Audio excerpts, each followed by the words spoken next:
మోకాళ్ళ నొప్పులతో బాధపడుతున్నారు వాళ్ళందరూ చాలామంది మెసేజ్లు పెడుతున్నారు. చాలా సింపుల్గా ఇదివరకు ఎపిసోడ్స్లో సొల్యూషన్స్ చెప్పాము. మోకాళ్ళు టైటన్ రిలీజ్ ఎక్సర్సైజ్ చేసి కూడా మంచి రిలీఫ్ వచ్చిందని, అలాగే హాట్ ప్యాక్ కోల్డ్ ప్యాక్ పెట్టి మంచి రిలీఫ్ వచ్చిందని. కానీ చాలామందికి తగ్గంగానే మళ్ళీ నార్మల్గా ఆపేస్తూ ఉంటారు, శ్రద్ధ ఉంచారు. ఇక్కడే మ్యాక్సిమం డ్యామేజ్ జరుగుతుంది. కన్సిస్టెన్సీ అనేది ఇంపార్టెంట్. అంటే రెగ్యులర్గా చేస్తేనే, బ్రషింగ్ బాతింగ్ ఎలాగ చేస్తారో అట్లాగా మీరు కంటిన్యూస్గా చేస్తేనే మళ్ళీ తిరిగి రాకుండా ఉంటాయి మీ నొప్పులు. సో చేస్తారని ఆశిస్తున్నాను. సో ఈరోజు ఇంకొన్ని ఆసనాలు ఆర్ స్ట్రెచెస్ అనుకోండి మోకాళ్ళ నొప్పులు తగ్గటానికి ఎలా చేయాలో చూద్దాం. నమస్తే, నేను మీ Hima Puppala, advance yoga trainer. Welcome to Suman TV. ఈరోజు నేను దివ్య శిరీషతో మా స్టూడెంట్స్తో మీకు చాలా సింపుల్ ఎక్సర్సైజెస్ మోకాళ్ళ నొప్పులు ఎలా తగ్గుతాయో చూపిస్తాను. మోకాళ్ళ నొప్పులు తగ్గటానికి మనకు కావాల్సింది ఒక బ్యాండ్ లేని వాళ్ళు చున్నీ కానీ టవల్ కానీ ఏదన్నా ఉపయోగించవచ్చు. నా స్లోగా ఎడం కాలికి వేసుకుని పాదాలని మీ వైపు లాక్కోండి, ఎంతవరకు వీలైతే అంతవరకు. సో ఇక్కడ మనం ఏం చేస్తున్నాం, ఇలా పుల్ చేసినప్పుడు మోకాళ్ళ దగ్గర ప్రెషర్ వస్తుంది, కాఫ్ మజిల్ స్ట్రెచ్ అవుతాయి, హ్యామ్ స్ట్రింగ్స్ మీద కూడా కొంచెం లోడ్ పడుతుంది, అంటే మసిల్స్ అనేవి చక్కగా స్ట్రెచ్ అవుతున్నాయి. సో ఇలా కాసేపు హోల్డ్ చేయటం వలన స్లోగా మోకాలు స్ట్రెంగ్త్ పెరుగుతుంది. ఇంకొక కాలు దాదలే, మళ్ళీ పుల్ ఎంతవరకు వస్తే అంతవరకు. 1 2 3 4 5 6 7 8 9 10. సో ఇది చేసినప్పుడు కొత్తల్లో కొంచెం నొప్పిగా ఉంటుంది, కంగారు పడద్దు. 10 కౌంట్ చేయొద్దు, 5 కౌంట్ చేయండి, తర్వాత స్లోగా పెంచుకుంటా వెళ్ళొచ్చు.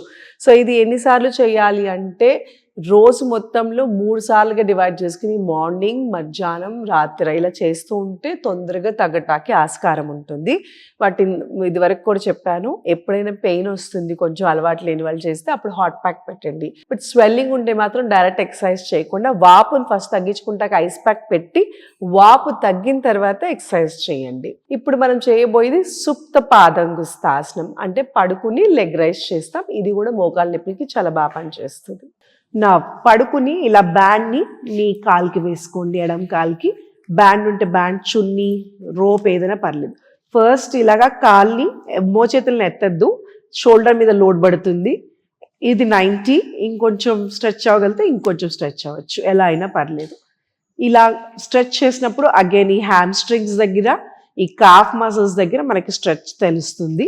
సియాటికా పెయిన్ ఉన్నా, వెరికోజ్ వెయిన్స్ ఉన్నా, నీ పెయిన్ ఉన్నా ఇది చాలా చక్కగా తగ్గిస్తుంది. ఈ కాలు ఇలా రేస్ చేసినప్పుడు బ్లడ్ ఫ్లో అనేది రివర్స్లో అవుతుంది, కాబట్టి ఆటోమేటిక్గా కాలు అనేది ఈ ఆసనం వేసిన తేలిగ్గా కనిపిస్తుంది. సో ఇది సుప్త పాదంగుస్తాసనం 1. స్లోగా సుప్త పాదంగుస్తాసనం 2 చేయగల వాళ్ళు చేయొచ్చు, ఎంతవరకు వీలైతే అంతవరకు డౌన్. అలాగే బ్యాక్ టు ద పొజిషన్. ఇంకొక కాలు the other leg, pull it towards your side, మీ వైపు లాక్కోండి. 1 2 3. ఈ స్ట్రెచ్ అనేది మీ ఇష్టం, ఇక్కడ దాకా చేయగలిగితే ఫ్లెక్సిబిలిటీ ఉంటే ఫైన్, ఇక్కడ దాకా రాకపోతే ఇక్కడ దాకైనా చేయండి, పర్లేదు. నౌ టు ద సైడ్, ఎంతవరకు వస్తే అంతవరకు. Back to the position. ఇప్పుడు రెండు కాళ్ళకి వేసుకోండి. లెగ్ స్ట్రైట్, బ్లడ్ స్లోగా కిందకి ఫ్లో అవుతుంది. ఇదే సేమ్ గోడ మీద పెట్టుకుని చేయొచ్చు అని ముందు ఒకసారి ఎపిసోడ్లో చెప్పాను, బట్ ఇలా బ్యాండ్తో కూడా ఈజీగా చేసుకోవచ్చు. స్లోగా డౌన్, రిలాక్స్.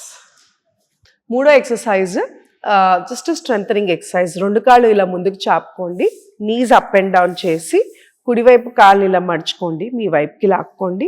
వేళ్ళని మాత్రమే press. 1 spine straight, 2 3 4 5 6 7 8 9 10. Next leg ఇంకొక కాలు. 1 2 3 4 5 6 7 8 9 10. ఇలా ప్రెస్ చేసినప్పుడు ఈ మోకాల దగ్గర ప్రెషర్ పడి టైటనింగ్ అవుతుంది. చూసారు కదా ఎంత ఈజీగా చేసుకోవచ్చో. సుప్త పాదంగుస్తాసనం చేయాలి అంటే మీ దగ్గర బ్యాండ్ లేకపోతే టవల్, చున్నీ ఇలాంటివి ఏదన్నా కూడా యూజ్ చేయొచ్చు. కాలు మరి 90లో లిఫ్ట్ చేయనప్పుడు 30 డిగ్రీస్లో లిఫ్ట్ చేసినా సరిపోతుంది. సో ఇది ఎవరైనా చేసుకోవచ్చు, పెద్ద ఇబ్బందిగా లేదు. బట్ ప్రెగ్నెంట్ లేడీస్ మాత్రం మీ డాక్టర్ని కన్సల్ట్ చేసి మాత్రమే చేయండి. మోస్ట్లీ మోకాళ్ళ నొప్పులు ఏజ్ వాళ్ళకి ఎక్కువ ఉంటున్నాయి కాబట్టి బెడ్ మీద పడుకుని చేసుకునే వీలు ఉంటుంది. అంత ఈజీగా చేసుకుని కూడా మీ మోకాళ్ళ నొప్పులు తగ్గించుకోవచ్చు. మళ్ళీ ఈ ఎక్సర్సైజ్ అయిపోగానే హాట్ ప్యాక్ పెడతాం వలన ఎక్కడైనా మజిల్స్ స్ట్రెయిన్ అవుతాయి, ఇమీడియట్గా రిలాక్స్ అవుతాయి. సో ఇవి మీ రెగ్యులర్ రొటీన్లో ఇవి కూడా యాడ్ చేసుకుని చేస్తూ ఉండండి. అలాగే ఎక్కువసేపు సిట్టింగ్ పొజిషన్లో కూర్చోకుండా మీరు ఒక 40 మినిట్స్ అలాగా బ్రేక్ తీసుకుని కాసేపు అటు ఇటు నడిచి రావటం కూడా చాలా చాలా ఇంపార్టెంట్. బ్లడ్ పంపింగ్ సరిగ్గా, రక్త ప్రసరణ సరిగ్గా లేనప్పుడు, మూమెంట్ సరిగ్గా లేనప్పుడు కూడా మీకు నొప్పులు ఎక్కువైపోతూ ఉంటాయి. అలాగే డాక్టర్ని సంప్రదించి విటమిన్ డెఫిషియన్సీ ఏమన్నా ఉంటే, యూజువల్లీ వైటమిన్ డి డెఫిషియన్సీ ఉన్నా, కాల్షియం డెఫిషియన్సీ ఉన్నా, B12 డెఫిషియన్సీస్ ఉన్నా, ఇవే ఉన్నా కూడా ఫస్ట్ జాయింట్ల మీద, మోకాళ్ళ మీద చూపిస్తుంది. సో అందుకోసమనే మీరు ఫస్ట్ డాక్టర్ని కన్సల్ట్ చేసి సప్లిమెంట్స్తో పాటు ఈ యోగాసనాలు చేస్తే ఖచ్చితంగా మీ పెయిన్స్ చాలా మటుకు తగ్గి మీరు చక్కగా నడవటానికి ఈజీగా సహకరిస్తుంది. సో చూసారు కదా ఇలానే ఎంత సింపుల్ రెమెడీస్ ఉంటాయో. సో యోగా అంటే చాలా టఫ్ ఫ్లెక్సిబుల్ బాడీనే ఉండాల్సిన అవసరం లేదు. ఏ వయసు వాళ్ళైనా ఎక్కడి నుంచైనా చాలా సింపుల్గా యోగా చేసుకోవచ్చు. సో హిమాస్ యోగాలో ఎవరికైనా జాయిన్ అవ్వాలని ఇంట్రెస్ట్ ఉంది అంటే క్లాసెస్కి ఈ కింద స్క్రోల్ అవుతున్న నెంబర్కి కాల్ చేసి మీ పేర్లను రిజిస్టర్ చేసుకుంటే మా టీం వాళ్ళు మీకు ఫోన్ చేసి మా ఇన్ఫర్మేషన్ అందిస్తారు. Thank you so much, me Hima.